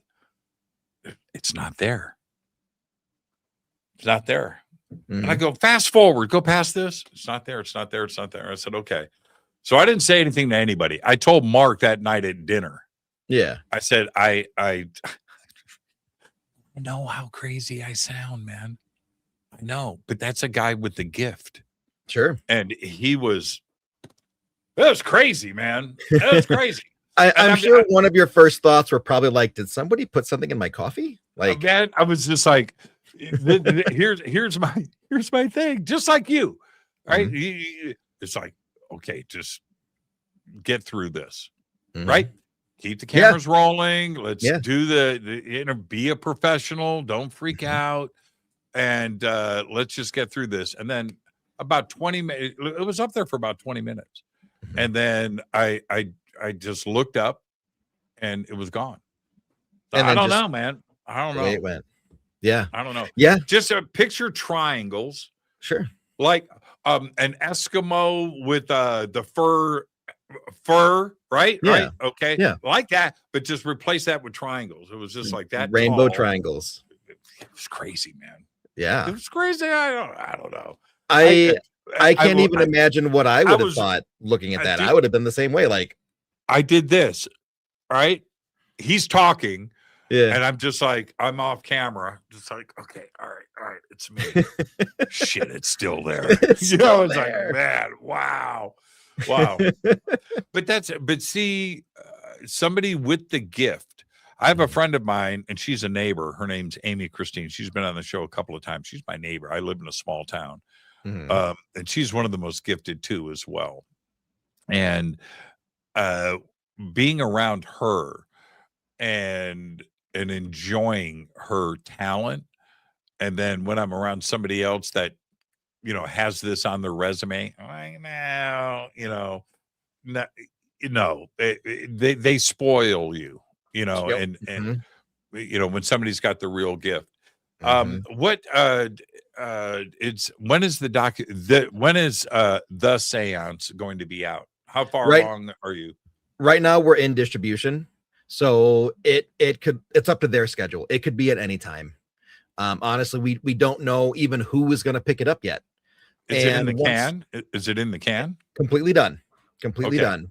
So it runs about 47 minutes with, I want to say, about 33 or so, all Séance. As many people as I could fit into it, the ones that can be seen. So, but yeah, it's in distribution. We're just waiting to see who picks it up and how long it takes them to put it out. So, but with that, we got impatient. It's a great story, the story of everybody else getting healed. But like, I wanted to talk to the family.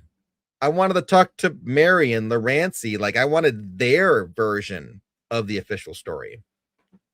So DeEtte and I were driving to Maine for a conference from Chicago. If you don't know how far that is, it's a 22-hour drive. Yeah, it's a drive. That's a real one. It's a That's jaunt. real.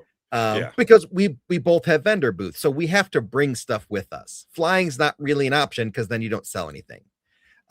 So we made the drive, and we're just talking as you do on 22-hour drives, and we're just kind of talking about, hey, what if we did a follow-up to the Séance? Last time, big Séance, lots of people, whole separate story. This time, small Séance, only focusing on the spirits in the original story. The families. And okay. I'm like, I mean, like, we have a lot of footage we didn't use. So that would be usable again. Like, yeah, we could totally do this. And the best part is, and I have to be careful how I say this because of social media. When we did the first Séance, DeEtte was absconded with. So she didn't know where she was going. She didn't know the history. She didn't know anything. She was literally picked up and brought to the location. So, and then as she's giving her interview's about spirituality and about giving seances. It wasn't about the ghosts, the family, the history. That's not what her job was. Her job was the spiritual side. So going into the second seance, which is called Bloodlines, she could be there and she doesn't really know the story still. And I'm like, well, I mean, like, you didn't really know anything. You weren't there for anything major. So yeah, I feel like we could totally do this. And by the time we go to film it, even if you knew something, you're probably going to forget anyway. So we filmed it this last January here. And we wanted to try to contact the original family. Eissler Roth, Dorothy Roth, Mary Roth, Larancy Venom. So as we're getting through planning this, it's now October, and Neil, the producer from the first one, he does an event company in Chicago, and he does tours through the Roth house in October. And he gets this tour, people show up, and come to find out that 5 of the guests on his tour were actually Larancy Venom's great-great-granddaughters. Oh. They had just found out about their great-great-grandmother. It was a family secret. It was so hush-hush. They're now researching and figuring it out, and they wanted to see the house that their great-great-grandmother stayed in. So we're talking to them, and I just happened to be there to help Neil with the tour. And we talk about the documentary, and 2 of them agree to fly out to us to take part in the doc. So I'm ecstatic. Like, we have a blood tie to one of the original story members. Like Larancy Venom, who the main story is about. It's about her great-great-granddaughters. Well, now you have an Act 1, Act 2, and Act 3. Right. So yeah, that's cool. We get there, it's January. Like everything's pre-scheduled, like they have to be, right? We had to rent the building. We had to make sure, one, like, I'm free, Neil's free, DeEtte is free, and then these 2 ladies are free. So we settle on a weekend in January, and it just so happens to be this last January where it was like negative 20 degrees and a blizzard in the same weekend. So we're literally snowed in to this Victorian house with drafty windows and radiator heating, and it didn't help when it's negative 20. Like nothing helps. So it's a bit of a rough experience for the weekend. And Diet didn't know these two ladies were coming. Because again, Diet is kind of absconded with, so she doesn't get to know things. She just shows up, and then I always get the most pure, raw reaction from her because I find that delicious. It's just great. Yeah. No, that's the correct way to do it. Yeah. She doesn't know anything. 9 times out of 10, unless it's a like I have to know situation, she's absconded with, because you can't say the napping of kids on Facebook. Yeah, Larry, that's why I don't have anybody do readings for me. Right? I know everybody in the business. Right. I have 0 readings done. Why? Everybody, I'm an open book. Right? Yep. What is somebody going to tell me that hasn't been out there on the internet already, or on a TV show, or on the radio? Sure. Right? Sure. There's going to be no fresh ground broken here. I like it when somebody does a reading with somebody that they've never met before. I'm all in. That's legit stuff. Like the way that Diet, by the way, Diet, that's a really cool name. She is. I hope she's listening. Man, I hope she's listening right now. I'm jealous. That's a unfortunately, she probably isn't. It's 10:30 our time, so she's probably in bed. Yeah, okay. That's a really cool name, Diet. Yeah, but she's fantastic. I've had different readings done over the years, and it's not like, anything. It's too difficult for me to go there. But like with Mark Anthony, when he said my brother's name like that, that was pretty wild. And what was said, that was the other thing. That was pretty bizarre. Okay, so back to this. So this is called the Séance Bloodlines. Right? Because we have a bloodline connection. Right. So these two ladies show up. Again, Diet doesn't know. They walk in the front door, and I've kind of got it staged and set up. My camera's rolling. And Neil goes, "Hey, Diet, can you come in here? I want to introduce you to somebody." And Diet walks into the living room where these two ladies are standing, and she goes, "Mary." And I'm sitting there behind the camera. I'm like, "What the fuck are you talking about?" What? Yeah. What? And she goes, This woman is the spitting image of Mary Roth." And I'm sitting there looking at her. I'm like, "Are you?" But high? She doesn't know. She doesn't know. No, she has no clue. Wow. So we're sitting there. I'm looking at her, and I'm like, I don't see it. So they end up making introductions, and they're like, "We're the great granddaughters of Larancy Venom," and they start talking. And there's a picture on the wall of Mary Roth and Larancy Venom. And Diet goes, no, put them next to this woman here, this woman here. And then the woman that looked like Mary, she had to take her glasses off. And the moment she took her glasses off, I kid you not, out of the 5 ladies that were there in October, the 2 that showed up are almost identical to Mary Roth and Larancy Venom. Almost doppelgangers. How identical they are. Out of all 5 of them, the 2 that showed up for the doc just happened to look like the 2 ladies in the story. And I was like, that's kind of weird, man. Like, that's a little odd. So we get into the seance, and it's a whole thing, right? There's now, all of us sitting at a table. With the first seance, I'm behind the camera only. In this seance, I'm a part of asking the questions, because now I have questions. I'm looking for a story. I want to basically interview these people. And I do. And I start asking the harder questions. Like, for example, I'm talking to Eissler Roth through Diet during the seance. And I ask him, Asa, as a father, what was it like for your daughter to go through the asylum? What was that like for you? And he's saying all this really sad stuff. And I'm like, okay, that's what I would expect a father to say. And then I go, when Larancy came to live here, what was it like to get your daughter back? And he didn't answer the way I thought he would. He basically answered that he didn't get his daughter back because both Mary and Lorancy were in the body at the same time. And sometimes they would alternate days where it was Mary one day and Lorancy the other day. And I stopped. I'm like, wait a minute, hold on. So you're telling me that Mary didn't possess the body and Lorancy went to heaven, that they were both in the body at the same time? And he said, yes. And my first thought was, that's not the story. That's not how the story goes. This is, if you believe, this is a person that lived the story. Mm-hmm. And they're telling us this is how it really went. And there were a few other things that's not the way the story was told. And now telling it through a seance, through the spirit's words, it's telling a different story. Right. It's like the game of telephone. Right. Yeah. Yeah. Passed down over the years, the story's going to change and evolve and be what it is. But when you go directly back to the source, yeah. The original story. It's going to be different. It's going to be the original word. Well, and you have to look at who wrote the official story. So, in talking with Neil, who knows everything about the history of the place, the original story was written. Oh my goodness. It's 10:45. The original that's story, Chicago. That's that Chicago education.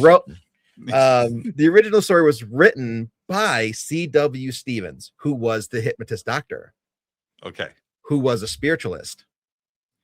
So when you look at the story and you start to pull out things that a spiritualist would talk about, her soul went up to heaven to be healed.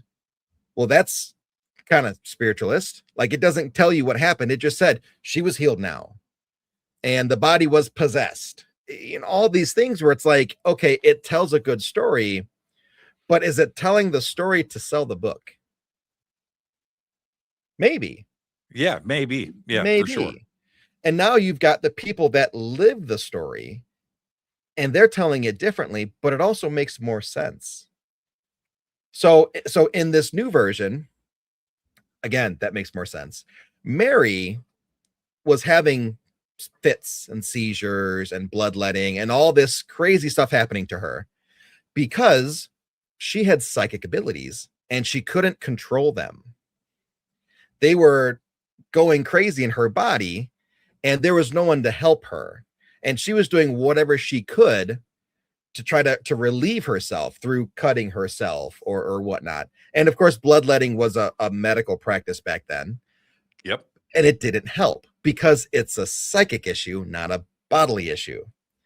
And eventually, when you have fits and seizures, your body can give up. And that's essentially what happened. Probably wasn't helped by the fact she was in an asylum and had one of those crib beds and did the hot water, cold water baths. I'm sure none of that helped at all. But from what Mary had said during her part of this seance, she came to help Lorancy, so the same thing didn't happen to Lorancy too. And instead of possessing Lorancy's body, it's what's called a walk-in, where a spirit inhabits your body too, and you're now in there together. And according to both Lorancy and Mary was helping her to control her abilities. And then once she had control, then Mary left. Which is a whole different story. Ultimately, what do you think is going on? And I'm talking about the logistics side of this. Mm-hmm. What is going on? Is the psychic medium connecting into a cloud of souls out there in space, right? So is it that, or is it something? Is it the divine spirit world that resides on this earth? And I mean, ultimately, in a technical sense and in a logistical sense, what do you think is going on? The phenomenon's real, but it is real. Yeah. But how do you explain it? That's tough. And you know who Chris Fleming is, right? Yep.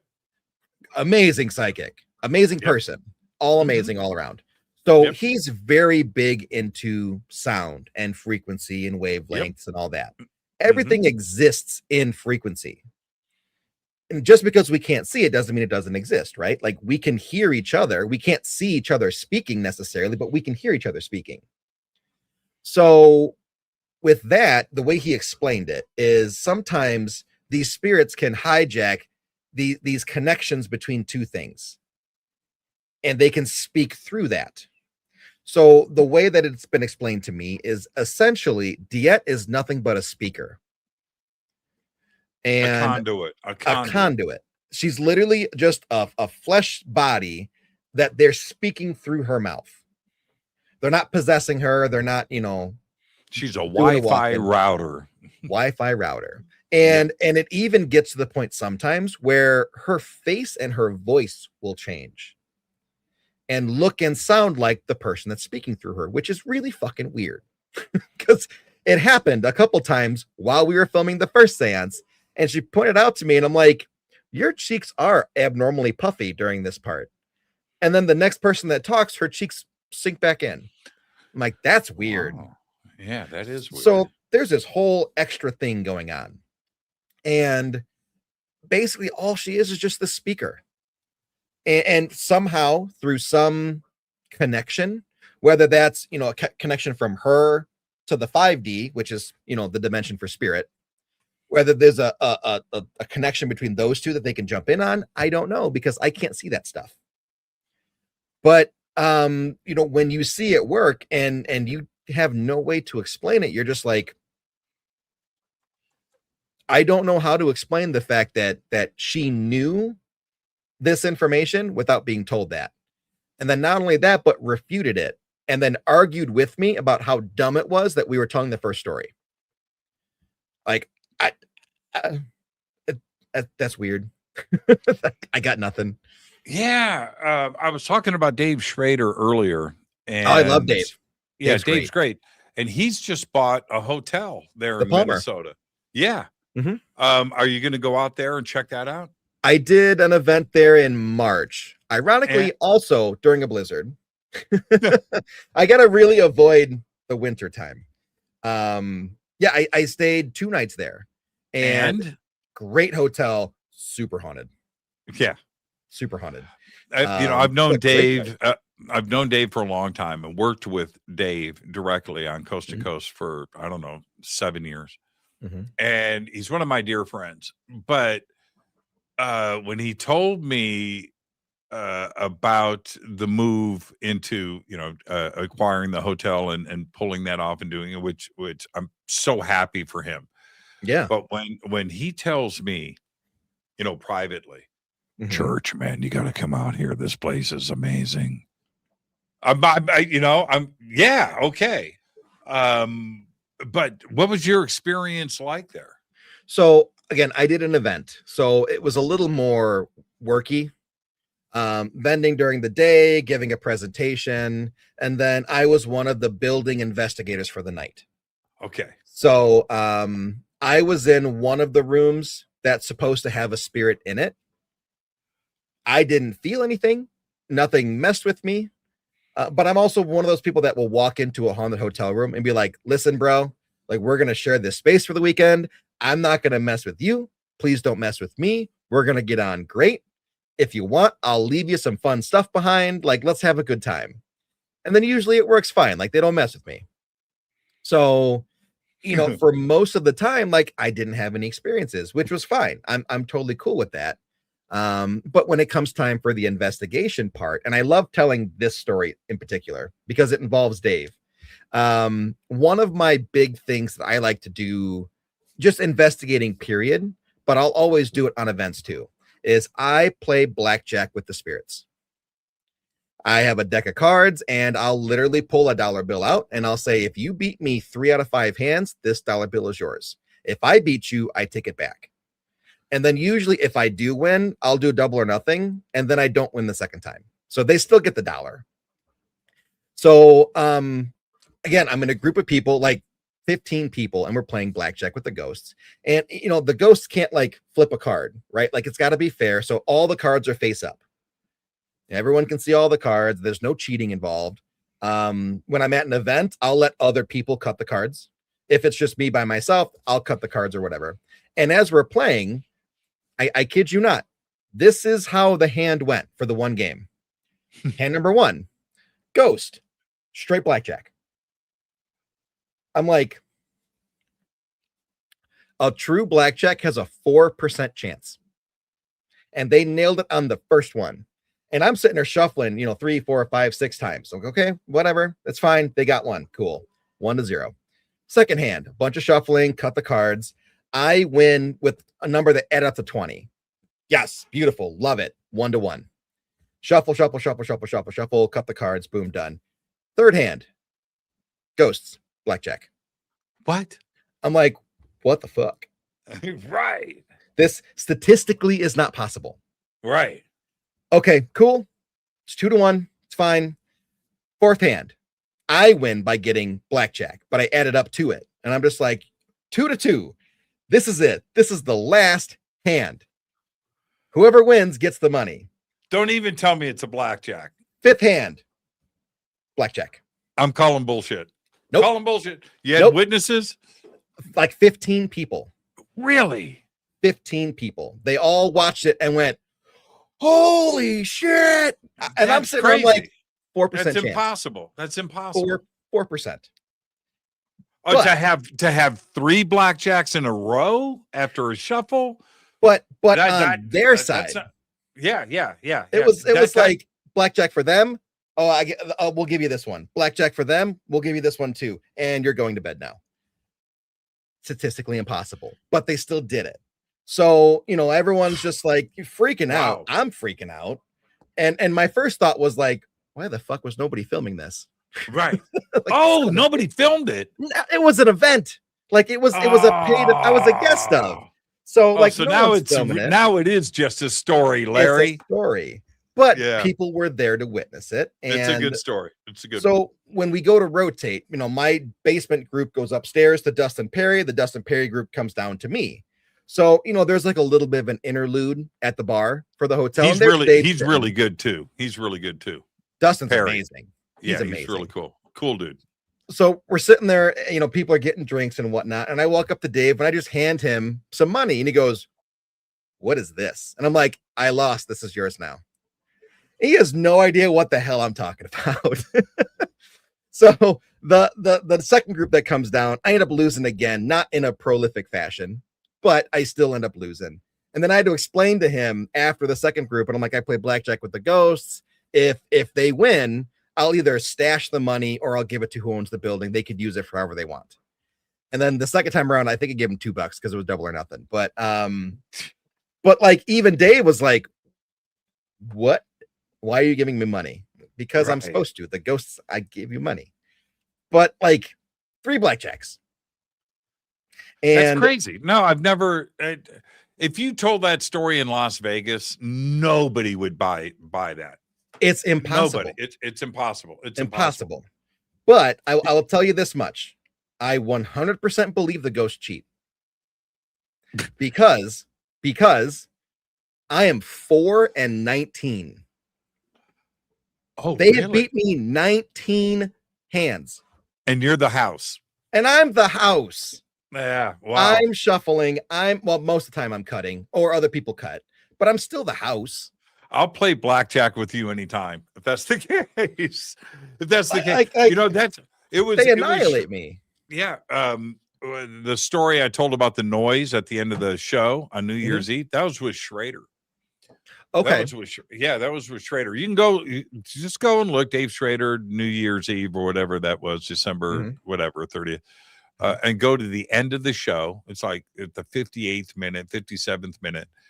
Just go there and check it out. Yeah. Friggin' Schrader. Before we, what's the restaurant like there at the Palmer? What's the, and the bar and the food? Is it good? I had 2 lunches, 2 dinners, and 1 breakfast. I can't tell you what they are because it was in March. But every single one of them was good. The burgers were good. There was a breakfast burrito that was really good. And then there was some sandwich that was phenomenal. None He of the food was he bad. brags about the food, and it's the food.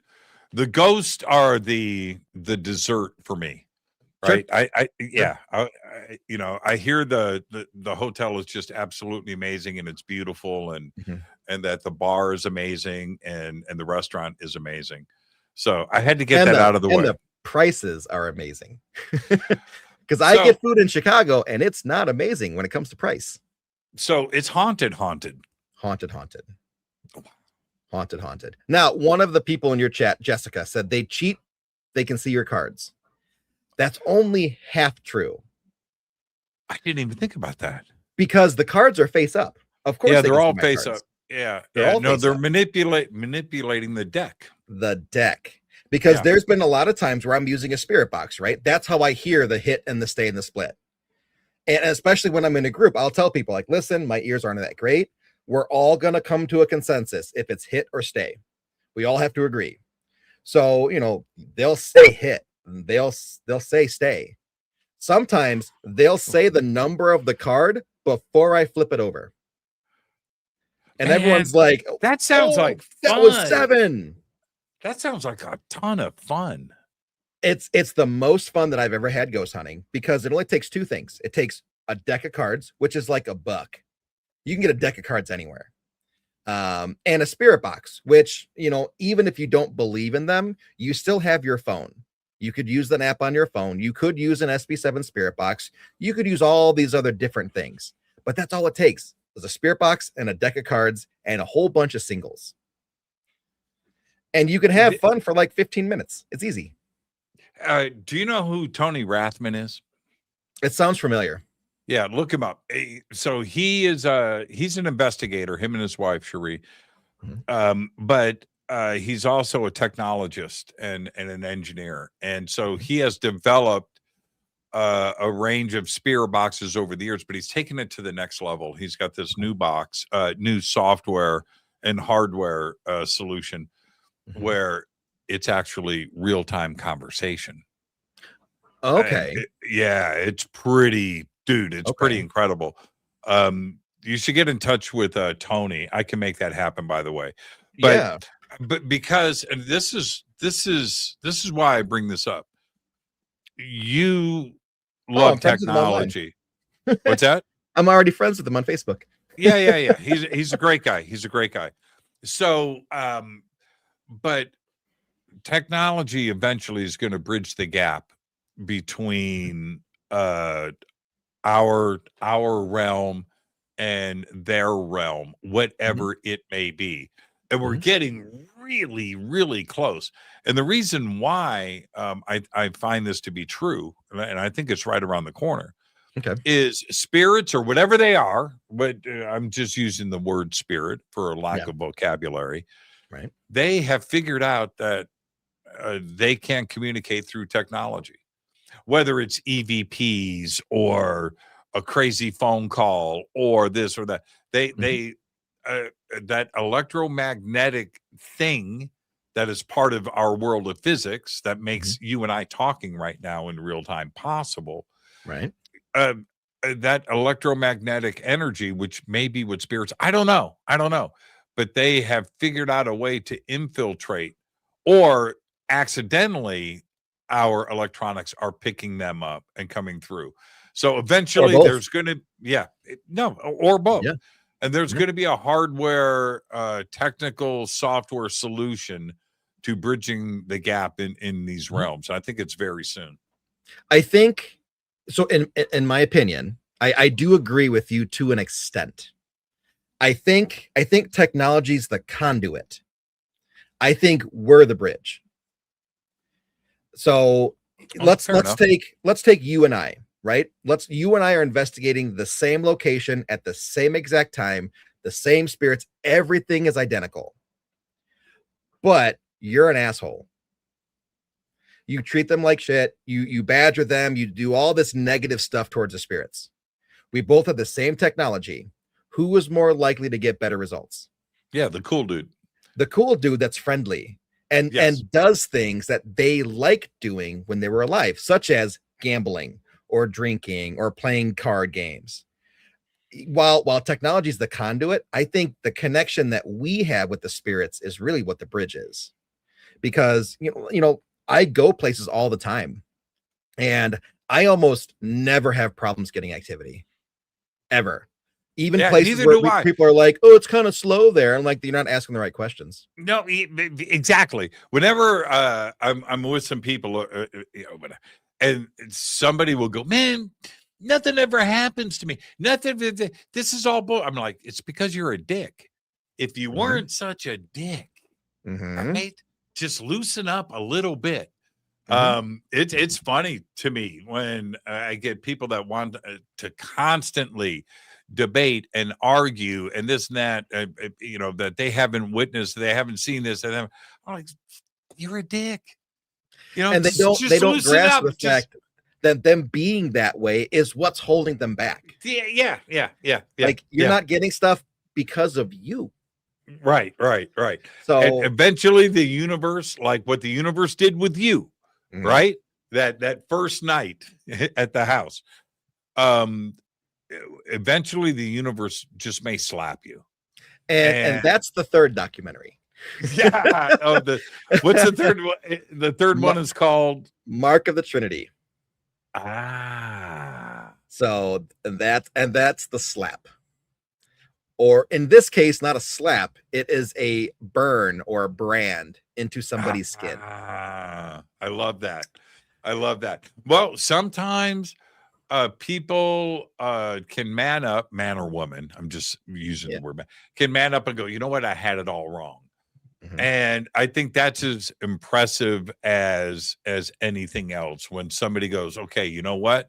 Because it's hard to bend people off of their belief system and how they were raised. It is. But look at Neil deGrasse Tyson, right? He's all on the alien bandwagon right now, right? Aliens are real. Well, he built his career around the opposite of that.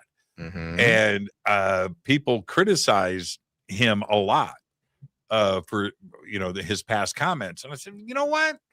Yeah. No, I don't think that's the case. I think it takes a lot of NAD. It takes a lot to publicly come out and go, you know what? Okay, the evidence says this. I'm okay with that. And I think that it's the same thing in the paranormal world. I think Neil is the perfect example of the fact that even if you're an expert, you're still learning. And it's okay to be wrong. It's okay. When you're wrong, you've learned. But isn't that also science, though? Yes, that is science. Science is nothing but a bunch of wrong. Yeah.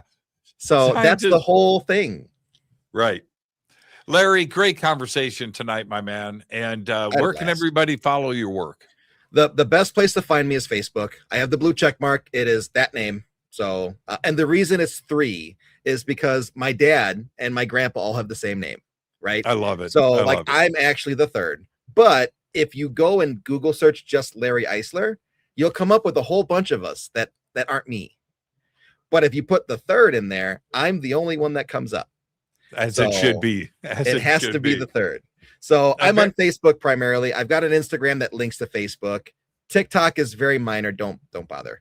And then if you go to my Facebook, my pinned post is my event schedule. I am all over the country, starting especially right now from July to November. I'm gone pretty much every weekend.